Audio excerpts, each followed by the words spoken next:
Bulletin کے آغاز میں آپ کو بتائیں کہ اسلحہ لائسنس بنانے اور اس کی تجدید کی فیسوں میں بھاری اضافہ کر دیا گیا ہے۔ نگراں پنجاب کابینہ کی منظوری کے بعد تمام فیسوں میں 2000% تک اضافہ ہو گیا ہے۔ رپورٹ کر رہے ہیں عمران اکبر۔ انفرادی اور کمرشل اسلحہ لائسنس بنانے اور ان کی تجدید انتہائی مہنگی ہو گئی۔ نگران پنجاب کابینہ کی آرمز رولز 2023 کے شیڈول 1 میں تبدیلی کے بعد فیسوں میں 2000% تک اضافہ ہو گیا۔ ذاتی حفاظت یا شکار کے شوقین افراد کو اسلحہ لائسنس بنانے پر 10,000 کے بجائے اب 50,000 روپے ادا کرنا ہوں گے، جبکہ اسلحہ لائسنس کی تجدید پر 1,000 کے بجائے 5,000 روپے دینے پڑیں گے۔ آل پاکستان اسلحہ لائسنس کے لیے فیس 5,000 سے بڑھا کر 1 لاکھ روپے مقرر کر دی گئی۔ نجی اداروں سیکیورٹی کمپنیوں کے نئے اسلحہ لائسنس بنانے کی فیس 7,000 سے بڑھا کر 50,000 روپے کی گئی ہے۔ نادرہ اسلحہ لائسنسنگ پروسیسنگ فیس 1,400 سے بڑھا کر 2,000 روپے مقرر۔ ڈپلیکیٹ اسلحہ لائسنس بنانے کے لیے اب 1,000 کے بجائے 5,000 روپے ادا کرنے پڑیں گے۔ گولیوں کی تعداد بڑھانے کی فیس 10 روپے سے بڑھا کر 12 روپے فی گولی کر دی گئی۔ اسلحہ لائسنس پر درج ہتھیار یا بور تبدیل کرنے کی فیس بھی 1,000 کے بجائے 5,000 روپے مقرر۔ وراثت کی بنیاد پر اسلحہ لائسنس ٹرانسفر کی فیس 1,000 سے بڑھا کر 10,000 روپے کر دی گئی۔ اسلحہ ڈیلرشپ کے نئے لائسنس کی فیس میں بھاری اضافہ، 1 لاکھ روپے سے بڑھا کر 20 لاکھ روپے مقرر۔ ڈیلر کے لائسنس کی تجدید کے لیے فیس 50,000 سے بڑھا کر 1 لاکھ روپے کر دی گئی ہے۔ اسلحہ تیار کرنے والی کمپنیوں کے نئے لائسنس کی فیس بھی 5 لاکھ سے بڑھا کر 10 لاکھ روپے، جبکہ ان کے لائسنس تجدید کی فیس 2 لاکھ سے بڑھا کر 5 لاکھ روپے مقرر کی گئی ہے۔ اسلحہ مرمت کرنے والے افراد کو بھی نئے لائسنس کی فیس 20,000 کے بجائے 1 لاکھ روپے، جبکہ لائسنس کی تجدید پر 10,000 کے بجائے 50,000 روپے ادا کرنا ہوں گے۔ اسلحہ لائسنس کی فیس میں 2,000% تک اضافہ تاریخ میں پہلی بار ہوا ہے۔ یوٹیلیٹی سٹورز پر آٹے اور چینی کی دستیابی کا مسئلہ برقرار ہے۔ شہر کے بیشتر یوٹیلیٹی سٹور سے چینی اور آٹا غائب۔ گھنٹوں لائن میں لگنے کے بعد محدود مقدار میں آٹا مل رہا ہے۔ صارفین سستی چینی اور آٹے کے حصول کے لیے خوار ہونے لگے۔ یہ رپورٹ دیکھیے۔ یوٹیلیٹی سٹورز پر بھی ریلیف نہ ہونے کے برابر۔ شہر کے بیشتر یوٹیلیٹی سٹور سے سستی چینی کے ساتھ ساتھ آٹا بھی غائب ہونے لگا۔ بزرگ شہری کئی گھنٹے انتظار کرنے پر مجبور۔ گھنٹوں لائن میں لگنے کے بعد محدود مقدار میں آٹا مل رہا ہے۔ شادمان یوٹیلیٹی سٹور پر آئے شہریوں نے کہا کہ گھنٹوں انتظار کے بعد بھی کبھی کبھار ہی آٹا ملتا ہے۔ حکومت نے ریلیف دیا ہے تو اشیاء کی وافر مقدار میں سپلائی بھی یقینی بنائے۔ لائن جو لگے ملتے کوئی نہیں، مسا جی چلے جائے نہ ہے نہیں جی، آٹا کوئی ختم ہو گیا، جو سے پہنچ جائے تو ختم ہو آٹا ختم۔ آدمی 500-600 ہوتا ہے اور تھوڑا جو ہے نا 100 اترتا ہے، اس میں سے بھی جو ہے نا یہ دے دیتے، جو ان کے واقع ہوتا ہے ان کو دے دیتے ہیں۔ ہم جو ہے نا ایسے ہی رہ جاتے ہیں۔ مجھے کافی دن ہو گئے میں آ رہا ہوں لیکن نہیں مل رہا، بازار سے لے کے کھا رہے ہیں۔ مارکیٹ میں 10 کلو آٹے کا تھیلا 1450 روپے میں مل رہا ہے، جبکہ یوٹیلیٹی سٹورز پر 10 کلو آٹے کے تھیلے کی قیمت 650 روپے مقرر ہے۔ امپورٹڈ گیس کے مطابق ایل پی جی کی قیمت مقرر کرنے کا مطالبہ کیا گیا ہے۔ ایل پی جی ڈسٹریبیوٹرز کا اوگرا آفس لاہور کے باہر بھرپور احتجاج کیا گیا۔ 5 اور 6 اگست کو ملک گیر شٹر ڈاؤن ہڑتال کا اعلان کر دیا۔ ہم نہیں مانتے، جینا ہوگا مرنا ہوگا،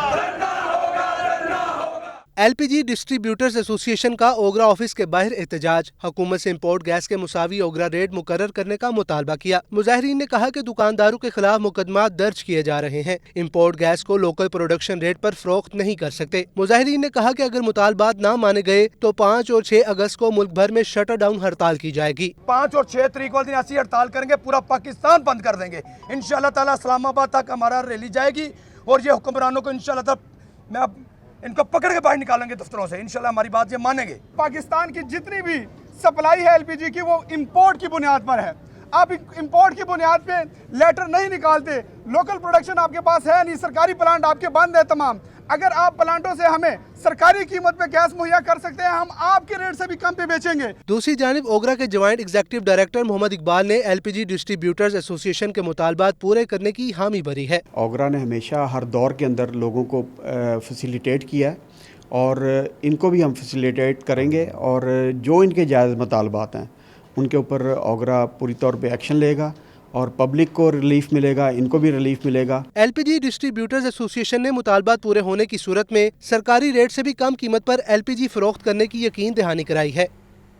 اور ابھی آپ کو بتائیں صوبائی ترقیاتی ورکنگ پارٹی کا 5واں اجلاس اربن ڈیولپمنٹ اور لوکل گورنمنٹ سیکٹرز کی 4 ترقیاتی اسکیموں کے لیے 5 ارب سے زائد کے فنڈز کی منظوری دے دی گئی ہے۔ لاہور میں بابو صابو کے مقام پر ویسٹ واٹر ٹریٹمنٹ پلانٹ کی تعمیر کے لیے 8 کروڑ 85 لاکھ کے فنڈز منظور کر لیے گئے ہیں۔ اہم خبر ہے جس کے حوالے سے آپ کو اپڈیٹ کیا جا رہا ہے۔ صوبائی ترقیاتی ورکنگ پارٹی کا 5واں اجلاس ہوا ہے۔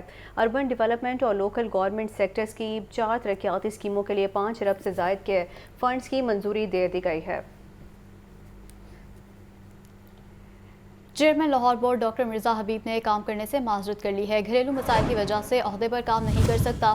ڈاکٹر مرزا حبیب نے سیکریٹری ہائر ایجوکیشن کو خط بھی ارسال کر دیا ہے، جبکہ لاہور نیوز نے چیئرمین لاہور بورڈ کا عہدہ چھوڑنے کے لیے لکھا خط حاصل کر لیا ہے۔ ذرائع کے مطابق ڈاکٹر مرزا حبیب انتظامی دباؤ کی وجہ سے کام جاری نہیں رکھ سکتے۔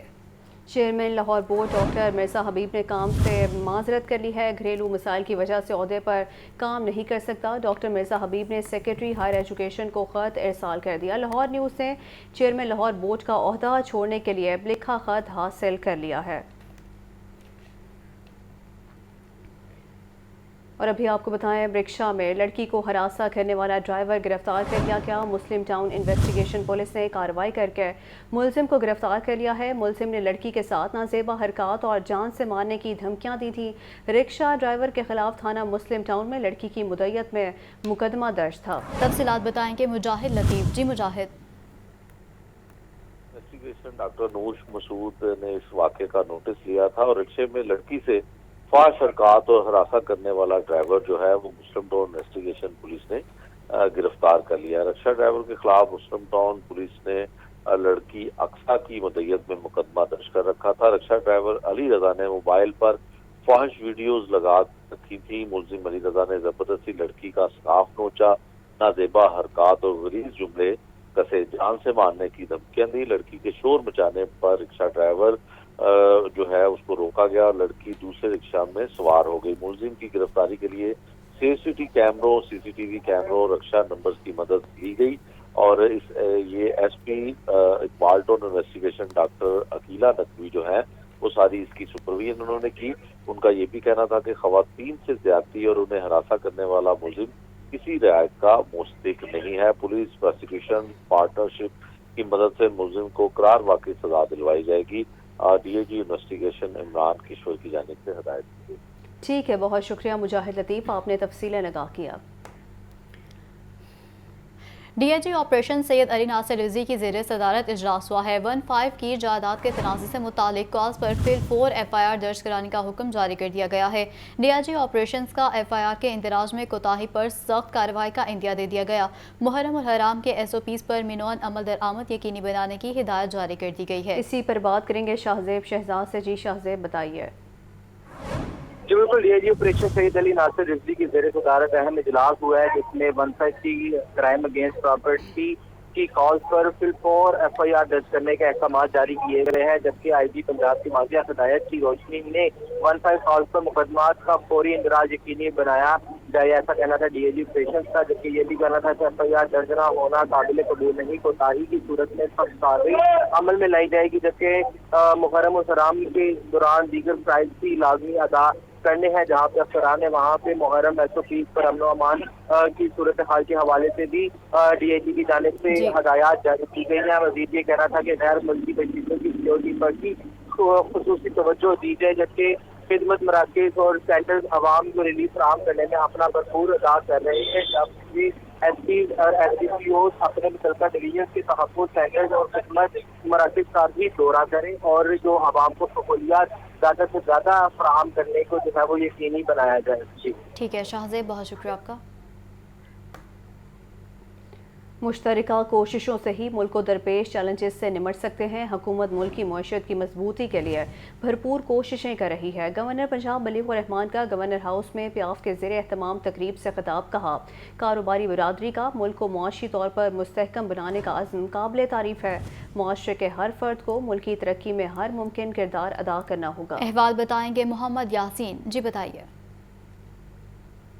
میں پیاس کے زیر اہتمام ایک تقریب ہوئی جس سے گورنر پنجاب بلیغ الرحمان نے خطاب کرتے ہوئے کہا کہ باہمی مشاورت اور مشترکہ کوششوں سے ہی ملک کو درپیش چیلنجز سے نمٹا جا سکتا ہے۔ پاکستان کی بزنس کمیونٹی کا ملک کو خوشحال اور معاشی طور پر مستحکم بنانے کا عزم قابل تعریف ہے۔ ملک کا کاروباری طبقہ معاشی ترقی میں حصہ ڈالنے کے ساتھ فلاحی کاموں میں بھی پیش ہے۔ انہوں نے کہا کہ قدرتی آفت سے تباہی ہو، ڈونیشن دینا ہو، مریضوں کے لیے خون کی احتیاط دینا ہو، غرض ہے کہ کوئی بھی فلاحی کام کرنا ہو، بزنس کمیونٹی ہمیشہ آگے ہوتی ہے۔ انہوں نے کہا کہ ملک کو آج جن معاشی مسائل اور دیگر چیلنجز کا سامنا ہے، صورتحال میں معاشرے میں کہ ہر فرد کو ملک کی ترقی میں ہر ممکن کردار ادا کرنا ہوگا۔ جب تک ہم یکجا ہو کر ان نامساعد حالات کا مقابلہ نہیں کریں گے اس وقت تک ملک جو ہے ترقی جو ہے سستی کا ہی شکار رہے گی۔ حکومت ملک کی معیشت کی مضبوطی اور صنعت و تجارت کے فروغ کے لیے بھرپور کوشش کر رہی ہے۔ پاکستان جنوبی ایشیا کو ایک خوشحال اور معاشی طور پر مربوط خطہ بنانے کے لیے سارک ممالک کے درمیان علاقائی تجارت کو بہتر بنانے کے لیے پرعزم ہے۔ ہمیں اپنی برآمدات ٹھیک ہے، بہت شکریہ محمد یاسین، آپ آگاہ کر رہے تھے۔ وزیراعظم کے معاون خصوصی برائے مذہبی ہم آہنگی حافظ میاں محمد طاہر اشرفی کا کہنا ہے کہ سویڈن اور ڈنمارک میں پیش آنے والے واقعات دنیا کا امن خراب کرنے کی سازش ہے۔ رپورٹ کر رہے ہیں محمد یاسین۔ حافظ محمد طاہر محمود اشرفی کی دیگر علماء اور بشپ آزاد مارشل کے ہمراہ وارث روڈ چرچ میں پریس کانفرنس۔ انہوں نے کہا کہ پاکستان کے استحکام اور سلامتی میں اقلیتوں کا اہم کردار ہے۔ سویڈن اور ڈنمارک میں پیش آنے والے واقعات دنیا کا امن خراب کرنے کی سازش ہے۔ امن کے لیے، سلامتی کے لیے، استحکام پاکستان کے لیے، اور استحکام پاکستان کے لیے آپ کو معلوم ہوگا کہ پاکستان کی سلامتی اور استحکام میں ہمارے جو مسیحی اور باقی جو ہمارے غیر مسلم برادری ہے، اس کا بہت بڑا کردار ہے۔ طاہر محمود اشرفی کا مزید کہنا تھا کہ مسلم اور مسیح سمیت تمام مذاہب محبت کا درس دیتے ہیں۔ دنیا کے تمام مذاہب کے لوگوں کا ماننا ہے کہ جو لوگ گستاخی کا عمل کر رہے ہیں ان سے ہمارا کوئی تعلق نہیں ہے۔ دنیا کے اندر مذاہب کی قیادت ہے، ہمارے بشپ آف کینٹبری ہیں، رابطہ عالم اسلامی مکہ المکرمہ ہے، شیخ الازہر ہیں۔ یہ سب حضرات کا ایک ہی پیغام ہے، اور وہ پیغام یہ ہے کہ جو لوگ یہ عمل کر رہے ہیں ہم سب ان سے بری ہیں، ہمارا ان سے تعلق نہیں ہے۔ اس موقع پر صدر church of Pakistan national council bishop doctor Azad Marshall نے کہا کہ آزاد یہ اظہار رائے کی آڑ میں مقدس کتابوں کی توہین کی مذمت کرتے ہیں۔ ابھی آپ کو بتائیں، chairman board of directors LESCO حافظ میاں محمد نعمان کی گڑی شاہوں میں کھلی کچہری۔ ایسٹرن سرکل کے صارفین نے شکایات درج کروائیں۔ میاں نعمان نے گزشتہ کچہری میں کی جانے والی شکایات کا ازالہ نہ ہونے پر برہمی کا اظہار کیا۔ یہ رپورٹ دیکھیے۔